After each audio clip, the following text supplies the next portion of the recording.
Bom dia, povo.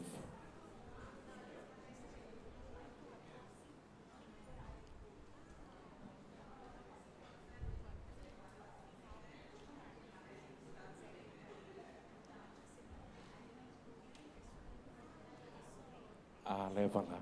Leva ela lá, Rose. Leva ela. Ela vai com você, tá bom? Vai mostrar. Quer ir conhecer?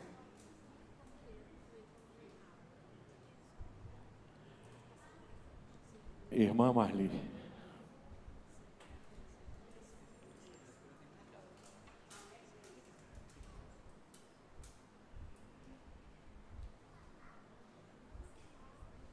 Quem aqui acredita que o diabo existe? Levanta a mão.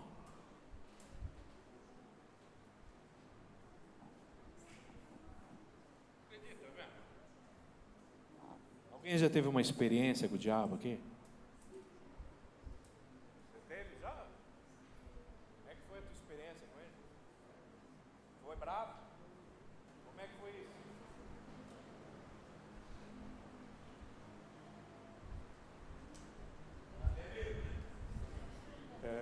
Graça e paz, igreja. Bom, eu era macumbeiro, então, já para ter uma ideia, né? Como que funcionava. Frequentava centro de macumba, então eu presenciava tudo que acontecia. E, logicamente, eu participava também. Então, era bem assustador. Tem coisas terríveis? Demais. Existe? Muito. Muito, né? Muito. Já fez mal para os outros? Não. Não, isso não fez. Não. Porque é assim, pastor. Como eu era ignorante nessa área, né? Ainda sou um pouco ignorante, mas nem tanto como antes. Você participa achando que está ajudando as pessoas. Só que determinadas situações que eu vivia lá, eu procurava não participar.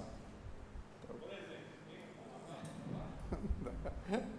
Acho que é melhor não falar, viu? Não, porque a coisa é brava. fazer separação de casal. De monte. Direto. Para trazer alguém para você, é isso? Não no meu caso, né? Para as pessoas quem frequentava, né? Você já acabou com o casamento dos outros? Não, eu também não. Eu ia lá, participava, achando que estava ajudando, mas quem fazia esse tipo de situação era a mãe de santo, né? Aqueles, né? Você era auxiliar. Exato. Eu ficava participando ali só, mas não. Então, como Deus já tinha um plano na minha vida, eu sentia que estava alguma coisa errada.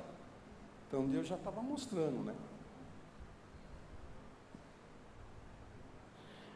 Gente. Vamos pegar a fala dele. Eu achava que estava ajudando.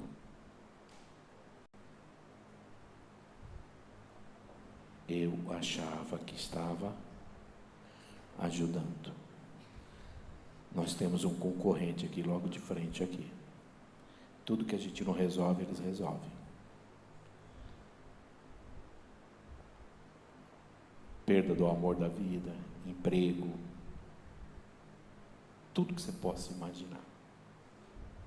Tudo.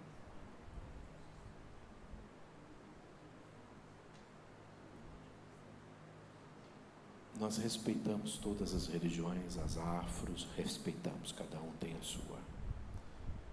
O fato de eu respeitar não quer dizer que eu aceito, porque se eu aceitasse eu não ia ser batista, eu não ia ser evangélico. Dos grandes problemas nossos com as religiões afro, é a questão de ética. O nosso Deus é um Deus ético. Eu não posso falar para Deus o seguinte: eu vou fazer um trabalho para prejudicar alguém. Tem ética. Eu não posso sair de casa dizendo assim: Senhor, me proteja, hoje eu vou trair a minha esposa, que ninguém veja. Ô Senhor.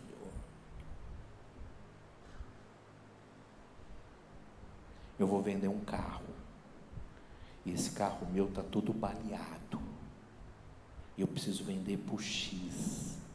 Que o Senhor me ajude a vender, que essa pessoa não veja todos os problemas que esse carro tenha.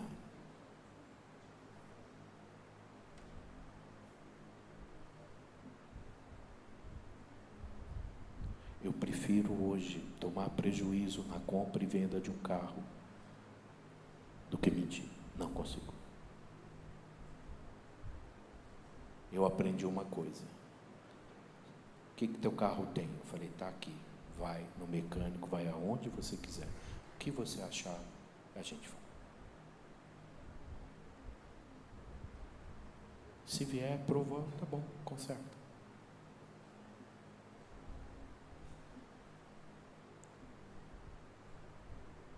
O Deus da Bíblia é um Deus ético. Os deuses hoje, do panteão ou panteístas, existe um dualismo. Existe o Deus do bem e o Deus do mal.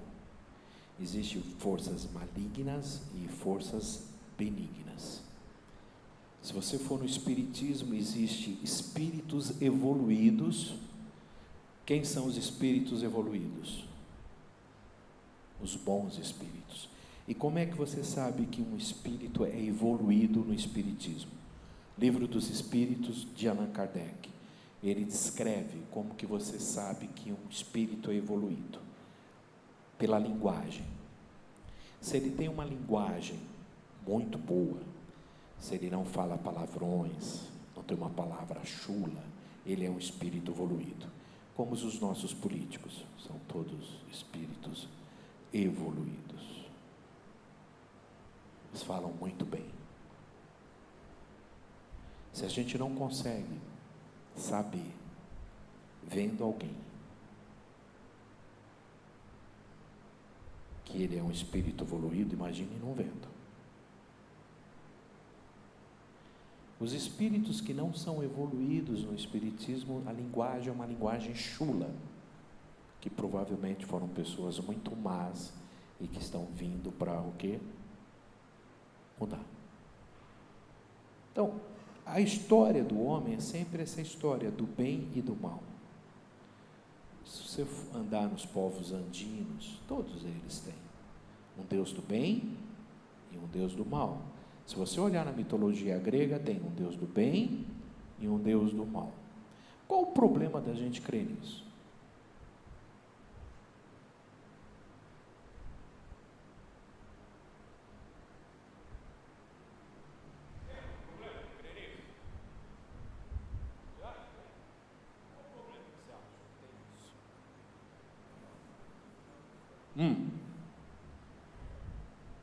Para nós, cristãos, só existe um Deus. E a partir do momento que a gente crê que existe um Deus do bem e do mal, a gente está colocando Satanás em mesmo nível de comparação com Deus. E aí, como se chama, querida? Fabrício, qual é o problema disso? Qual é o grande problema disso?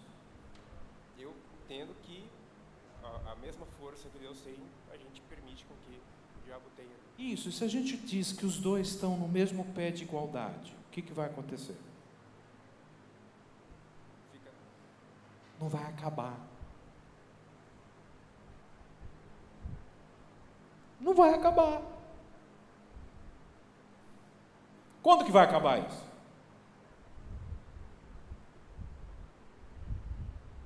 Quando que vai acabar, gente?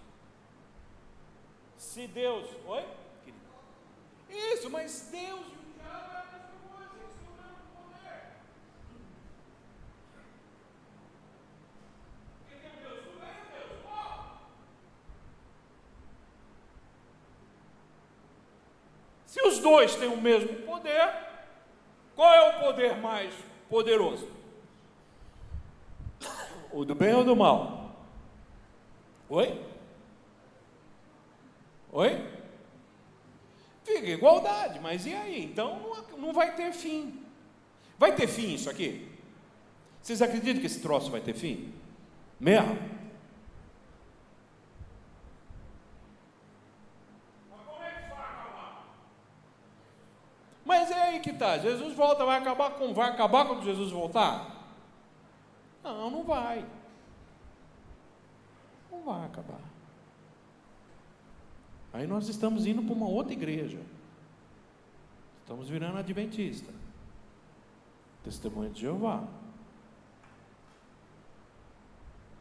Que se Jesus veio, acabou? Acabou.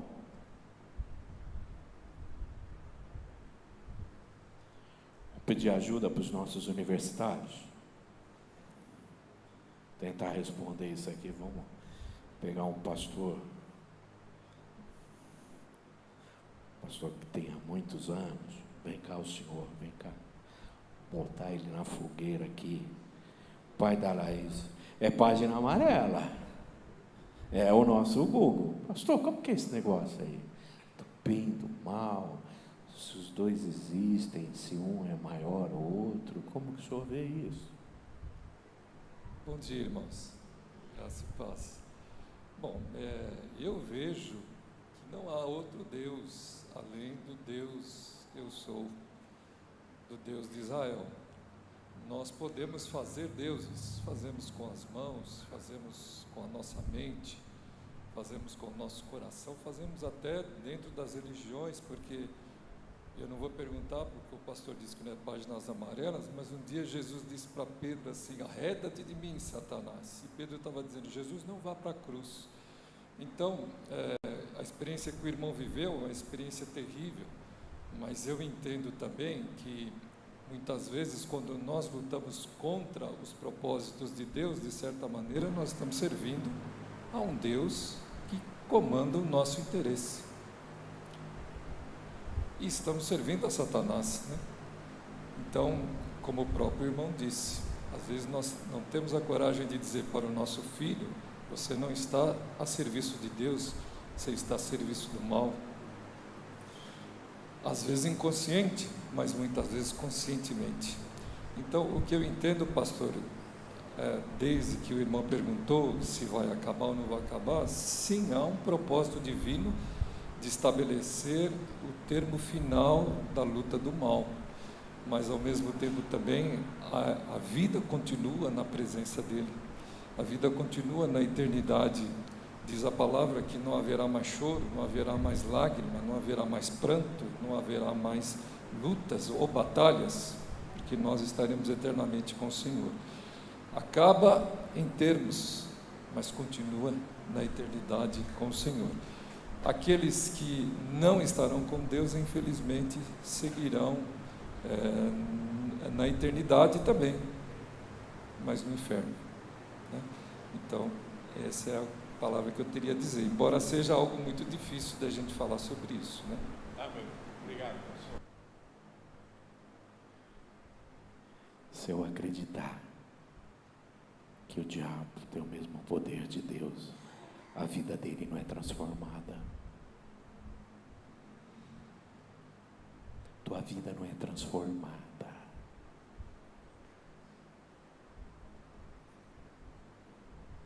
Não reine mais o pecado na vossa vida. Quem está em Cristo, nova as coisas velhas, porque maior é o que está do que aquele que está no mundo. Maior. O mal não vai entrar em casa, porque o mal foi derrotado aonde? Na cruz. Na cruz. Eu não creio nisso. Isso é violento. Isso é violento, é isso que está acontecendo. Isso é muito violento. A gente não põe um fim nisso. A gente não põe um chega nisso. A gente não põe. A gente tem que colocar um basta. A gente não pode achar que é normal, porque existem forças do mal. Agora a gente já identifica elas. E uma vez que nós já identificamos, nós temos o poder dado, a autoridade dada por Jesus, para quê? Para repreender. Para repreender. Eu conheci uma pessoa que ela, o pai, a família, viveu a vida inteira na fraternidade. Conhecia, era uma pessoa extremamente correta, honesta, fazia tudo certinho. São praticamente quase os fundadores da fraternidade aqui de Jundiaí, do Espiritismo. E foi conhecer o irmão aqui. E aí o irmão falou, vai dar estudo bíblico para ela. E cada estudo bíblico era uma guerra, eu e essa moça. A gente brigava muito. Muito, era muito conflituoso. Porque não era uma questão de conduta, você ia falar para ela, você tem que mudar. Porque tinha uma vida correta, uma vida extremamente certa, fazia tudo corretamente. Não dá para falar, você precisa mudar, você precisa aceitar Jesus para mudar. Não dá, o que eu vou falar para mudar o quê?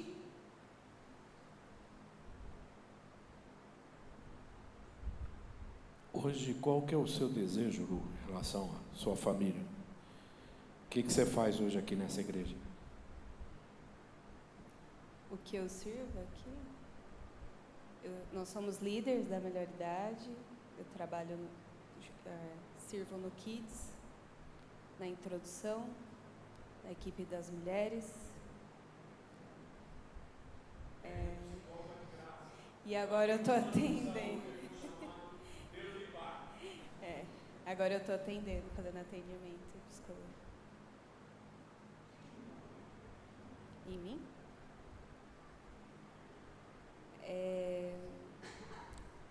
Assim, como o pastor disse, eu tenho exatamente esse pensamento. Eu não sinto que eu estava perdida, desviada. Eu não tenho essa sensação, mas eu sinto que eu tive um verdadeiro encontro com Cristo, com Deus. Que eu descobri um Deus verdadeiro, um Deus que Ele não está longe, Ele está comigo, que Ele está na minha vida. E que a palavra dEle é muito mais verdadeira.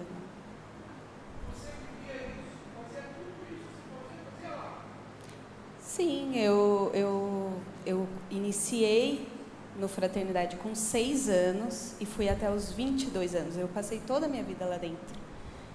E eu participei de todas as salinhas, de todos os cursos, de todas as palestras, de todos os eventos. Eu participava de tudo. E estudava, trabalhava, né, morava com os meus pais. Então, eu não sinto que eu estava desviada em termos de vida, de conduta, de comportamento. Mas quando eu conheci, né, realmente conheci Cristo, foi aqui na igreja, depois que eu conheci o Tears, eu sinto que eu tive um encontro verdadeiro. Aí eu me encontrei. Só um detalhe, né? Ele não estava vindo na igreja, eu que trouxe. Porque... Deixa eu aproveitar para falar, né, pastor? Fazia 2 anos que eu estava namorando com o Tears, ele não estava vindo na igreja. Ele me levava na fraternidade, ele me buscava na fraternidade, mas ele não vinha mais na igreja. Só que eu cheguei no momento que eu entendi. É mais fácil eu conhecer a igreja dele do que ele entrar na fraternidade, porque ele também é de toda uma família desde criança da Batista, né, da igreja evangélica. E aí, um dia à noite na faculdade, eu estou indo lá para estudar uma palestra e encontrei um amigo. Foi primeiro foi uma exposição de trabalho, ele foi me prestigiar lá. Aí eu estava mostrando para ele, daqui a pouco eu olho para ele branco.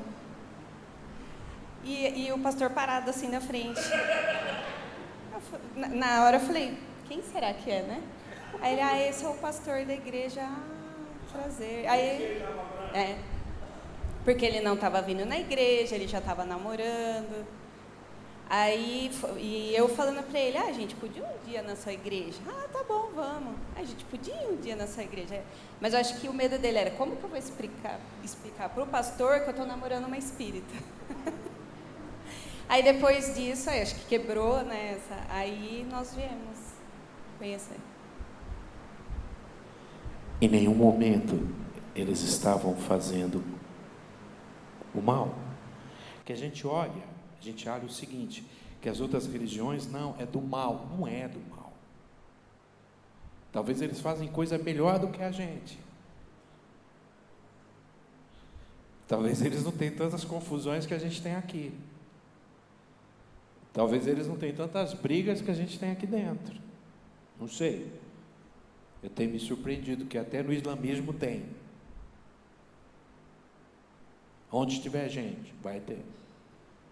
Vai ter. Então, gente, isso é muito violento, essa briga do bem e do mal. Porque você está o tempo todo nos dois lugares. Eu vou acender uma vela para Deus e outra para o diabo. Eu vou acender uma vela para Deus porque Deus vai fazer o quê? O bem para mim. E aí eu acendo uma vela para o diabo para quê? Para ele não fazer o mal.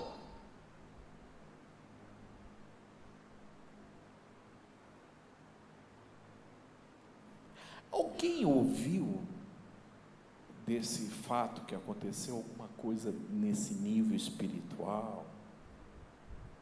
Alguém dando alguma explicação disso? A gente sempre escuta do ponto de vista sociológico.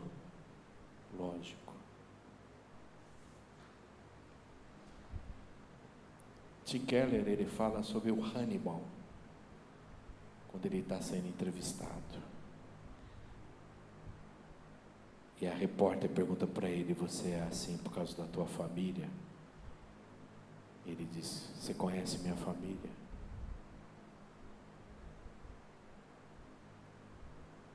Você quer tirar de mim a responsabilidade? Você nunca vai saber quem eu sou.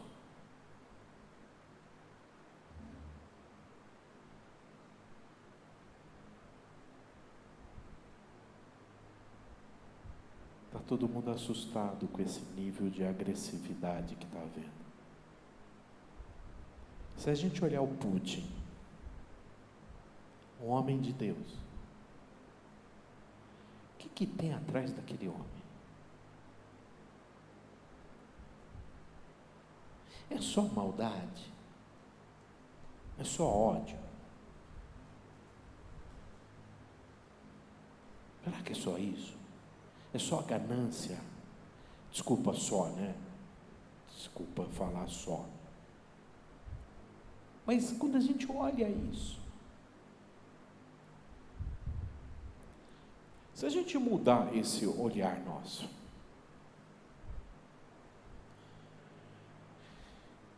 no século XIX, os pensadores seculares começaram a propor que se você for um serial killer, se você matar pessoas em sequência, essa condição se explica por você ser o produto e o cuidado paternos deficientes. Ou seja, você veio de um lar pobre ou de algum outro tipo de privação. Isto é, alguma coisa precisava ter acontecido com você para levar a assassinar alguém, que a maldade não é inerente ao ser humano. Algo aconteceu dentro de você, fizeram alguma coisa com você para que você matasse alguém.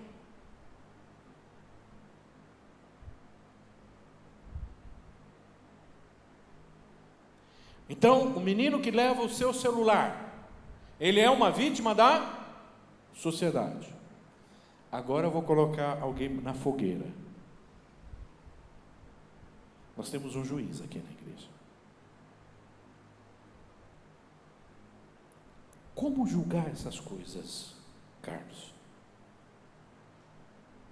Bom dia, irmãos, graça e paz.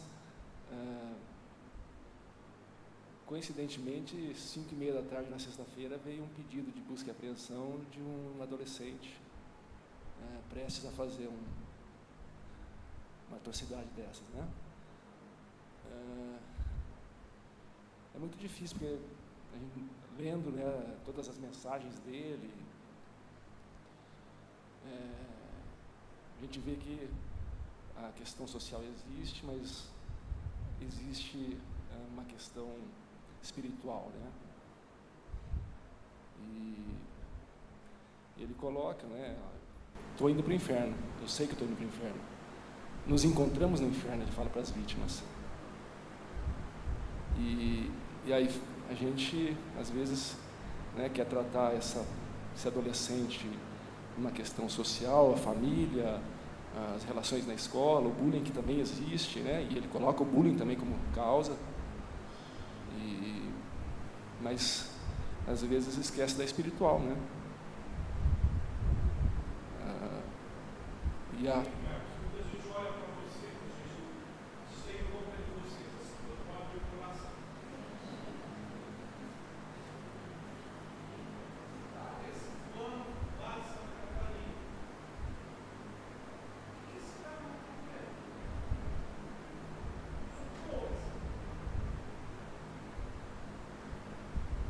Desculpa, mas eu acredito que ele esteja preso, mas está tendo uma hipótese. Ah, antes, por que ele estava?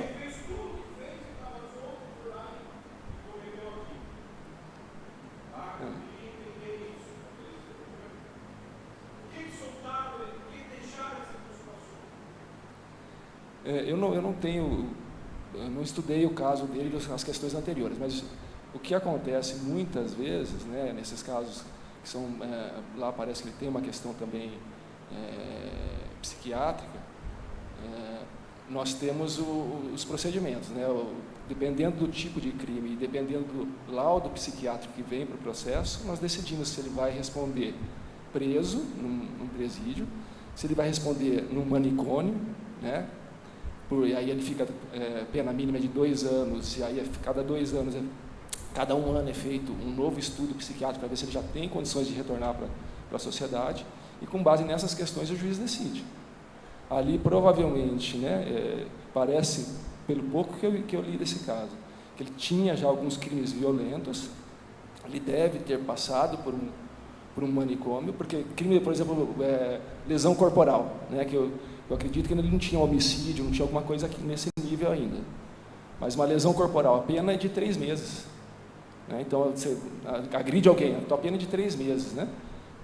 Aí, se um psiquiatra fala, não, mas além da lesão corporal, ele tem um problema, ele é um psicopata, ele não pode estar solto, ele precisa ser tratado antes de ser solto.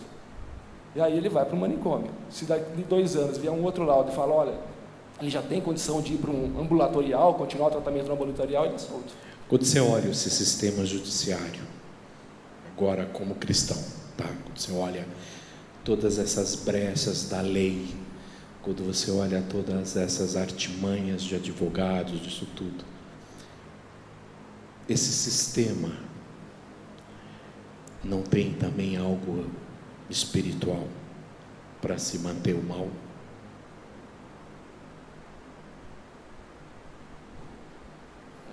É uma pergunta complexa, como o pastor disse, né? Tem algumas perguntas que são difíceis de responder.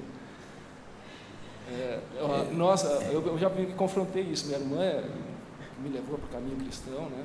Quer ficar em pé, cara? Você quer vir aqui? Com licença.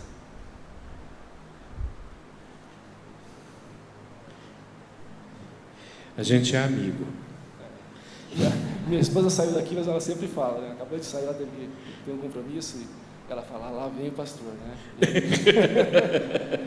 Mas nós estamos aqui para isso, para servir, né? Então, se eu posso servir, eu sempre estarei à disposição. Minha irmã, eu já chorei algumas vezes para ela. Eu falo assim, eu não tenho como decidir isso. Como é que eu vou decidir sobre a liberdade de uma pessoa? Quem sou eu para colocar alguém na cadeia? Quem sou eu para punir, para julgar?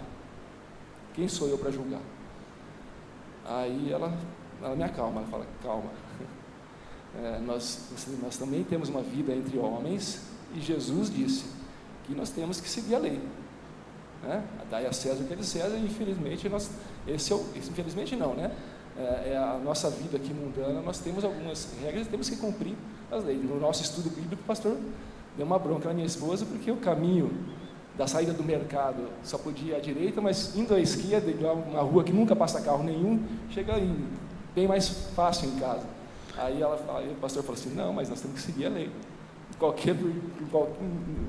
Por mais... Eu dei uma carteirada no Ministério Público. Por mais que essa lei não vai mudar nada naquele momento ali, porque a passagem é livre, não passa um carro ali. Não passa nenhum carro, é uma rua deserta, mas tem que se cumprir, arrisca. Nós, como cristãos, ia ganhar um tempão. Ia economizar assim um período. Assim, na frente da minha casa não passa ninguém, mas é contramão subir. E quando eu viro o carro, dá na cara assim, olho um para o outro, para o lado, não vem ninguém. Aí eu olho para a minha casa, aí eu volto. Então, tem essas questões, né? E eu, como juiz, a minha função, né, como juiz, né, nesse mundo onde nós vivemos, é aplicar a lei. Então, aconteceu, a pessoa, infelizmente, cometeu um delito, eu não tenho solução, eu tenho que condenar, tenho que julgar, tenho que tirar a liberdade, tenho que colocar na cadeia, por mais que isso doa. Cada decisão que eu dou é uma decisão que me dói muito no coração, mas é a minha função, né? Então é isso, pastor, a gente tem que cumprir a lei como qualquer pessoa, como minha esposa naquela rua, ela tem que cumprir, porque essa é... Mas ela é casada com o juiz. Casada como um juiz e comete os erros também, como eu cometo meus erros também, e se eu fizer algum delito, eu vou ser condenado. Gente, quando a gente está com eles, eu me sinto muito abençoado quando eu estou com vocês, de ver a pureza deles. Eles eram cristãos e não sabiam. Só faltava alguém para ensinar a Bíblia para eles.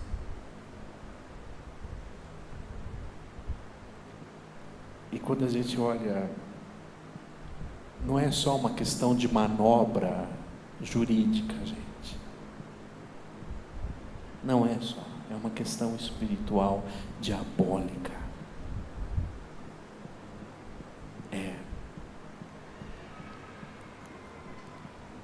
Você estudou com quem mesmo? Quem que era da tua turma? Meu colega de turma, o procurador da República, Deltan Dallagnol, lá em Curitiba, né? Nós estudamos 4 anos juntos, ele foi no meu casamento, fui no casamento dele. E ele é um cristão, assim, exemplar, né? E uma vez um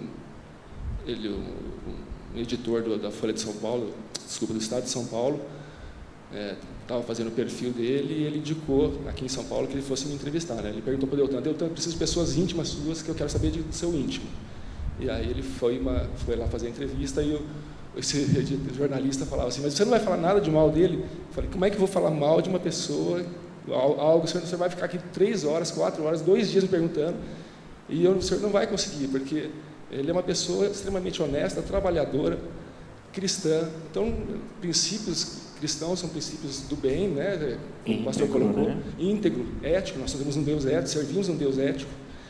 E aí ele acabou, uma hora ele pediu licença e saiu. O Carlos, ele nunca, em nenhum momento, aqui conosco, quis falar eu sou isso, eu sou aquilo, aquilo outro. Ele nem gosta que eu faça muito disso aí. Mas a gente chama para vocês entenderem o nível das coisas que nós estamos vivendo. E é bom ver homens de Deus, que Deus está levantando. Deus está levantando esses homens. Porque nós temos que mudar esse sistema de coisas. Nós temos que mudar esse sistema de coisas. A gente viveu um episódio na pandemia. Eu não me lembro muito o caso, foi da tua tia. Minha tia pegou Covid, ficou 43 dias na UTI, né? E ela é uma tia-mãe, porque eu perdi minha mãe muito cedo, e ela que me deu todo o suporte. Então, era como se fosse minha mãe na UTI, né? E ela era muito católica. E o Carlos me ligou, pastor, eu posso orar com eles? Eu estava no conflito de novo, né? Nós entramos nesse conflito, né? A família se reunia todo dia de noite para rezar, né? Porque são católicos. Fazer a quarentena para... rezava o terço. Rezava o terço, enquanto eles estavam rezando as Ave Marias, eu estava orando, né? Não rezava com eles, eu ficava orando. Mas minha irmã não participava, minha irmã também tem esse sentimento da minha tia, não participava. Meu irmão, que também é cristão, assim, um menino de Deus, ele tem um dom de interpretação da Bíblia que é maravilhoso. Eu amo conversar com ele, porque eu aprendo muito. E ele também não participava, e eu era o único cristão que estava lá com os católicos nessas.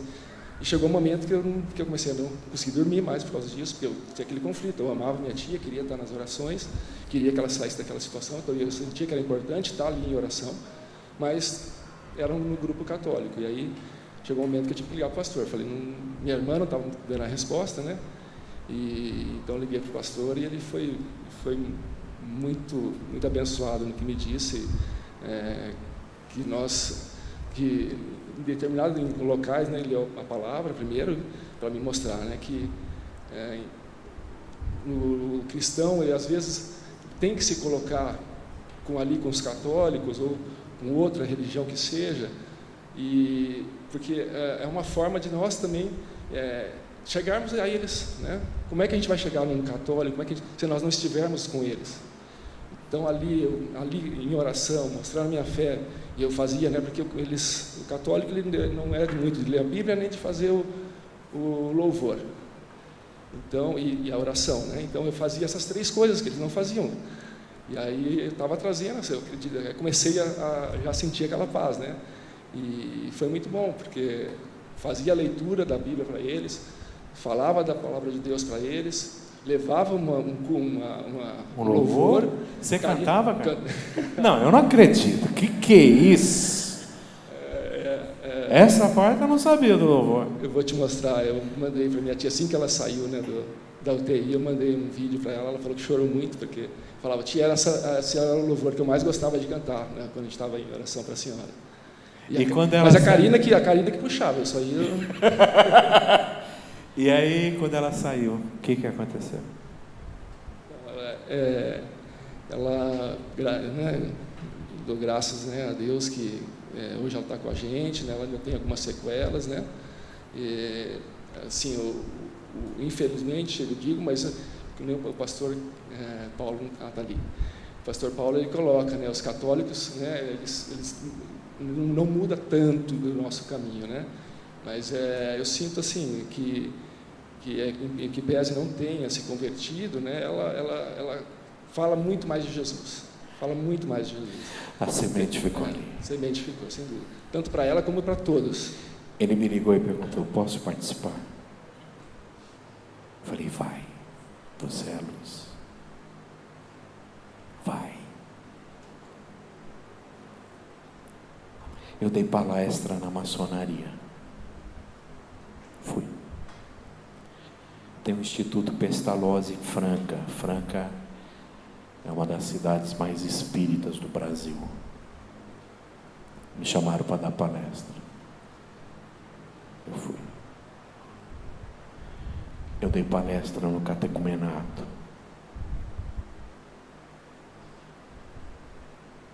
Eu fiz um ato ecumênico aqui na cidade, com os padres, quando era questão do menor, questão do Beethoven, para o Conselho Municipal. O juiz da infância aqui de juiz da infância. Nós fomos. Eu vou. Eu não trago aqui, mas que eu vou. Se me chamar, eu vou. Eu não trago, mas eu vou. Nós precisamos de pessoas que sejam luz, que tenham uma palavra de esperança.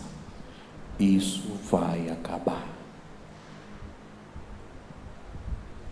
Isto vai acabar.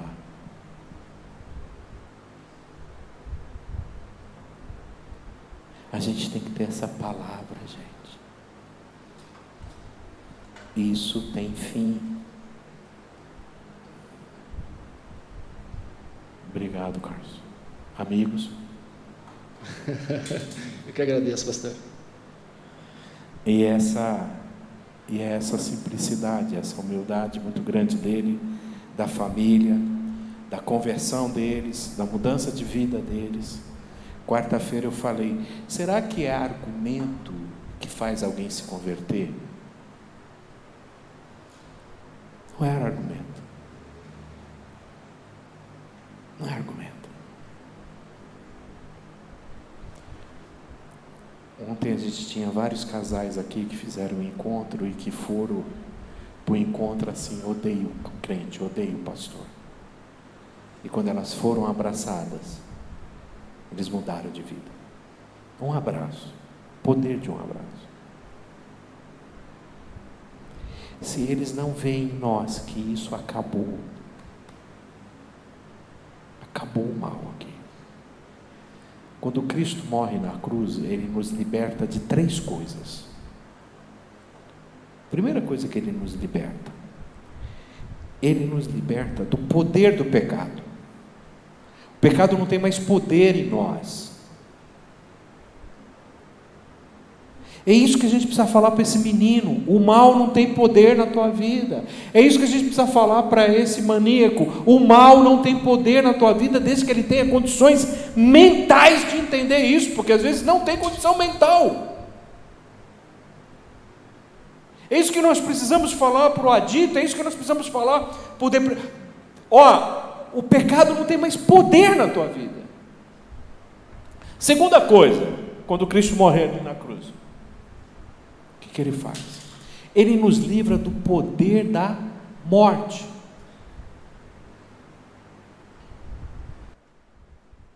Da condenação. Não há mais condenação para nós. Nós somos salvos agora. Nós vamos para o céu. Ele só não nos liberta de uma terceira coisa. Ele me liberta do poder do pecado, Ele me liberta do poder da morte. Ele só não me liberta de uma coisa: da presença do pecado.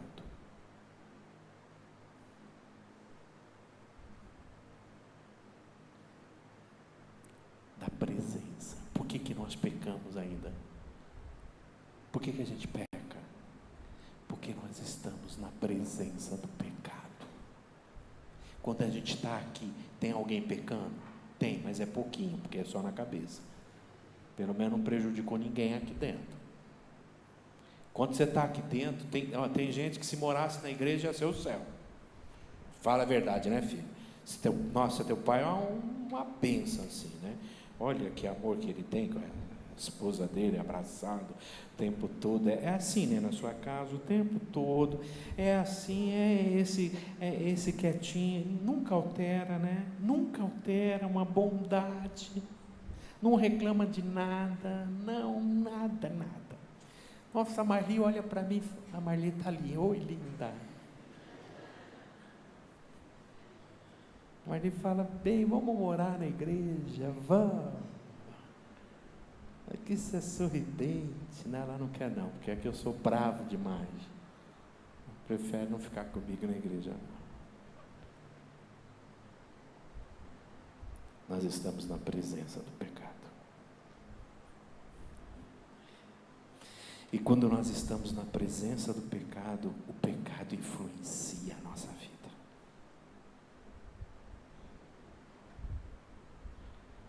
Tem até uma musiquinha, Carlos, não sei se você canta essa. Você canta essa também? Toda vez que o pecado vem, me chama. Como é? Todo dia o pecado vem. Como que é essa?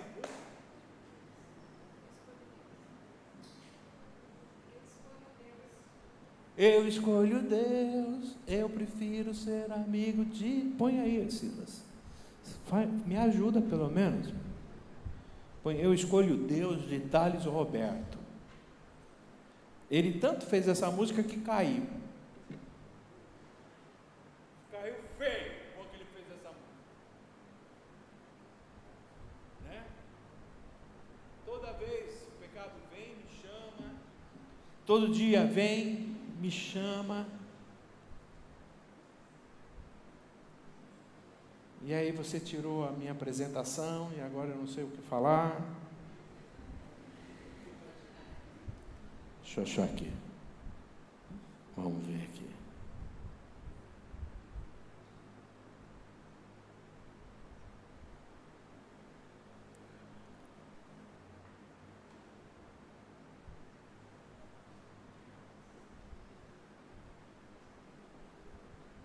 isso. Será que todo o mal vem da educação, gente?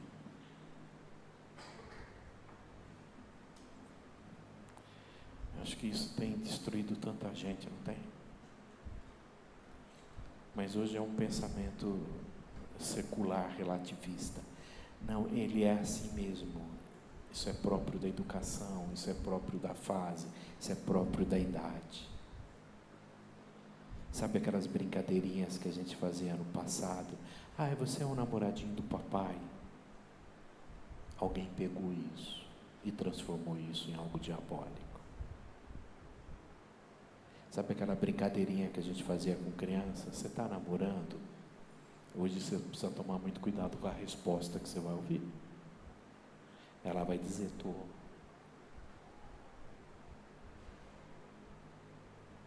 A gente precisa tomar muito cuidado hoje, porque transformaram toda a nossa inocência numa maldade tremenda.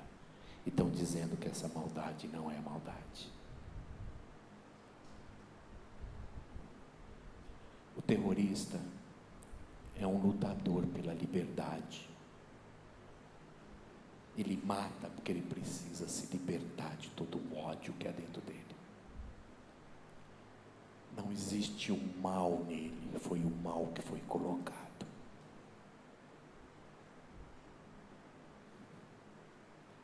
Vamos ver em toda a sociedade. Aí o que acontece? O que o diabo faz? Põe o pessoal da direita dizendo, mata, prende. Põe o pessoal da esquerda, diz, ama. Gente, tem que ter um equilíbrio nisso. É prender e matar. É bater. Por outro lado, é soltar. Por que se investe tanto dinheiro em obras e não em hospitais psiquiátricos, em centros de recuperação? O teu plano te dá 10 consultas de psicológica, só isso. E ainda com psicólogo, que misericórdia. É isso que o teu plano te dá. Na minha época, o problema era TDAH. Todo mundo tinha TDAH. Depois foi borderline. Depois foi bipolar. E agora é TOD. É TOD. Todo mundo tem TOD. E toda criança que não consegue prestar atenção é autista. Hoje todo mundo é autista. Estou falando que até eu. Estou falando que eu sou autista, porque às vezes eu paro e fico assim. Até eu estou com diagnóstico de autismo. Todo tempo. Eu não posso parar para pensar. Você também? Já falaram para você que você é autista? Eu sempre desconfiei. Eu achava mesmo. Fechou o diagnóstico? Fechou? Fechou o diagnóstico? Será que eu sou? Até ele está se convencendo que ele é. Ele tá começando a se convencer. Eu estou me convencendo. Porque às vezes vem me tocar. Não, tira a mão, tira a mão. Nossa, você é autista. Não, eu gosto de toque.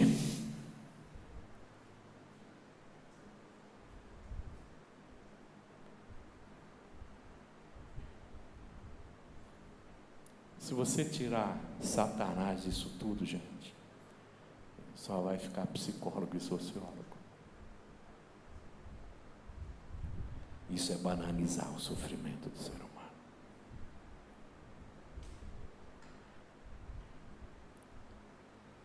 Qual é a principal estratégia do diabo?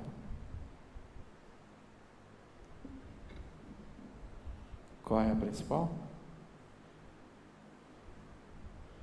Me esqueça.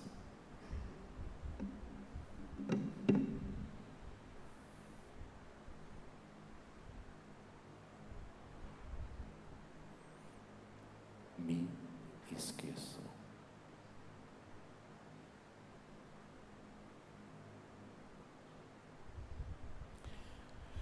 Eu acho que até essas pentecostais que eram muito reteté, que faziam muito esses exorcismos, até eles estão tomando cuidado agora um pouquinho disso.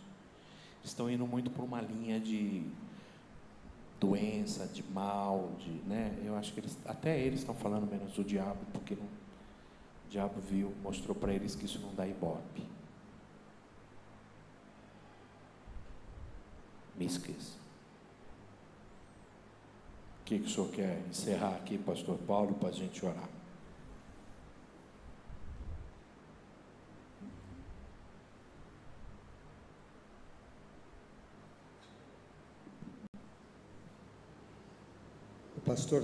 Um certo pastor estava pregando e dizendo que o diabo não existe. Alguém perguntou: mas pastor, como que o diabo não existe? Ele me disse de outro dia. O que eu vejo que nós precisamos, como crentes, detectar a ação dele em nossa vida. Está bem colocada a situação no mundo do mal, mas a pergunta é: Paulo estava preocupado com a igreja de Corinto.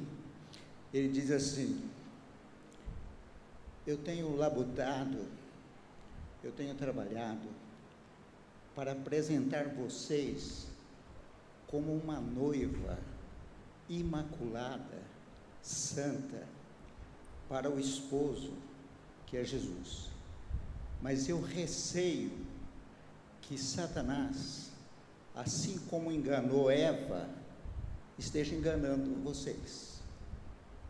Então, o crente, nós precisamos desse espírito de discernimento para saber se Satanás não está nos enganando, porque essa é a ação dele, a principal ação dele na vida da igreja. E assim, pessoas honestas, pessoas verdadeiras. Domingo passado, eu acho que retrasado, eu fiquei tão feliz com a irmã Alice. Aquele banco inteiro era da família deles. E há 3 anos atrás,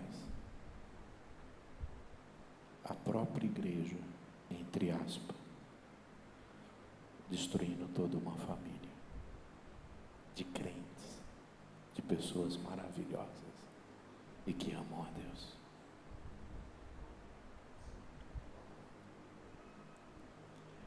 E quando ela fala para mim, ao milagre de Deus aqui, eu e a minha casa vamos servir ao Senhor.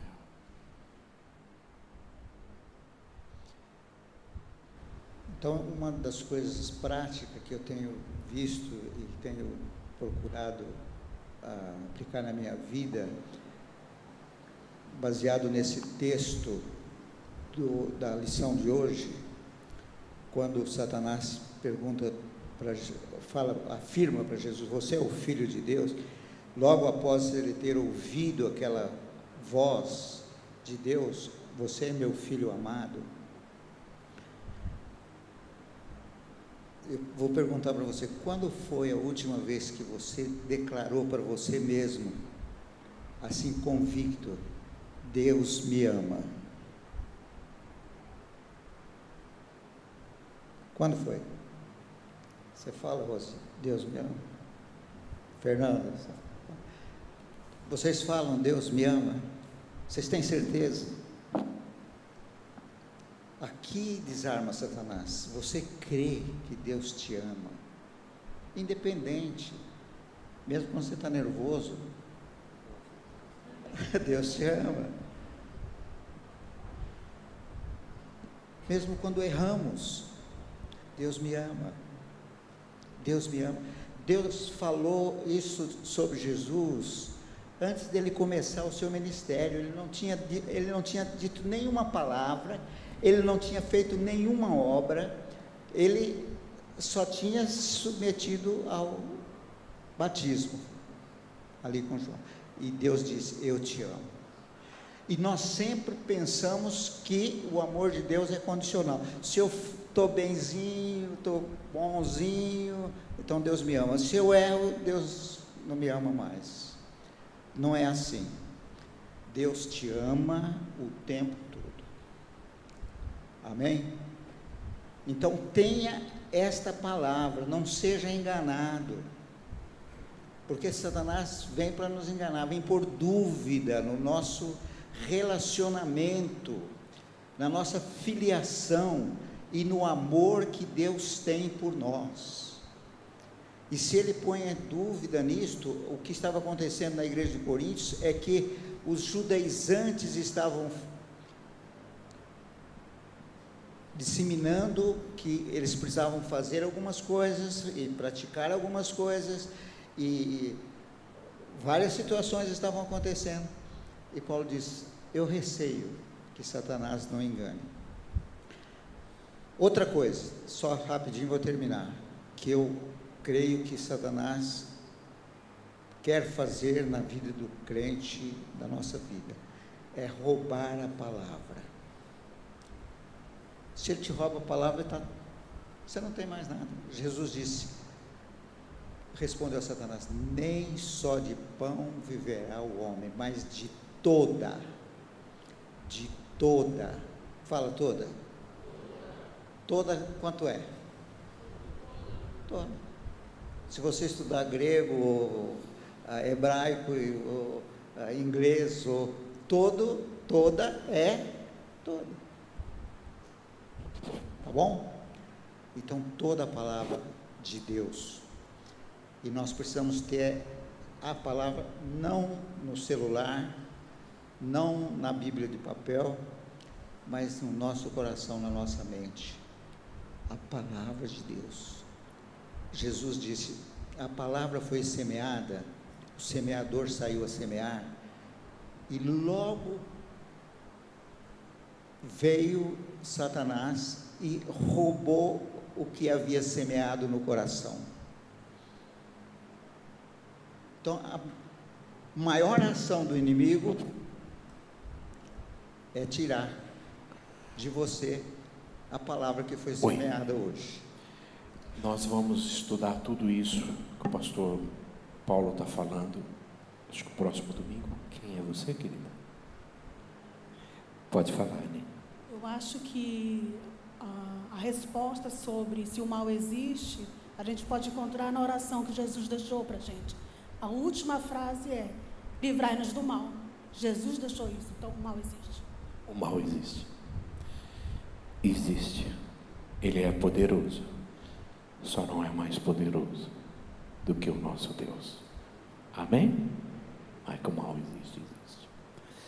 Vamos orar, queridos. Obrigado, pastor Paulo. A gente vai trabalhar um capítulo que rendeu muito. E olha o que o Harry Potter nos ensina. O Lord Voldemort me mostrou que o bem e o mal não existem. Só o que existe é o poder.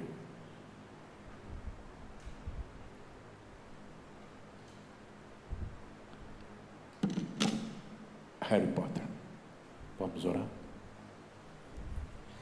Senhor, nós queremos agradecer por essa manhã, pela Tua palavra. Abra os nossos olhos.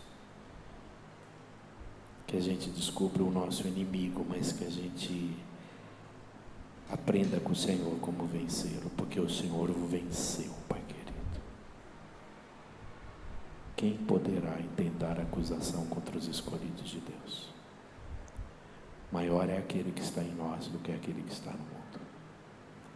Nos prepara, é o que nós pedimos, Pai, em nome de Jesus. Amém, querido.